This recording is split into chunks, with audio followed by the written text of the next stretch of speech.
આ તરફ પૂર્વ મુખ્યમંત્રી શંકરસિંહ વાઘેલા ભારતીય જનતા પાર્ટી પર પ્રહાર કરવાનો એક પણ મોકો છોડતા નથી। એમણે આજે કહ્યું કે ભાજપના આગેવાનો જ ભાજપને હરાવી રહ્યા છે। ભાજપ પોતાના કાર્યકર્તાઓને દબાવે છે। સત્તા લેવા માટે લોકોનો પ્રેમ સંપાદન કરો, એ પ્રકારની વાત પણ વાઘેલાએ કરી। એમની સાથે જાહેરાત પણ કરી કે અમારી પાર્ટી આ વખતે કડી વિધાનસભાની સીટ પર લડવાની છે। કડી વિધાનસભાની પેટા ચૂંટણી પહેલા કાર્યાલયનું ઉદ્ઘાટન કર્યું અને પ્રજાશક્તિ ડેમોક્રેટિક પાર્ટી કે જે શંકરસિંહ વાઘેલાએ પાર્ટી બનાવી છે એ પાર્ટી પણ આ વખતની ચૂંટણીમાં ઝંપલાવશે। એ ભારતીય જનતા પાર્ટી 30 વર્ષથી ગુજરાતમાં છે। તમે મને સમજાવો કે કોઈ પણ ભાજપને જેને મત આપ્યો આજે પણ ભાજપમાં હોય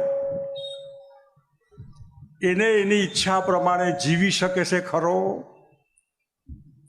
ભાજપવાળો પોતે ખુશી કે સુખી છે ખરો? કે એના ઉપર એના જ આગેવાનોનો ત્રાસ છે, ડર છે, ભય છે? એ ભારતીય જનતા પાર્ટી ખુલ્લેઆમ પોતાના કાર્યકર્તાઓને દબાવે, ખખડાવે, ત્રાસ ગુજારે અને વહીવટ જેવું ક્યાંય મળે નહીં।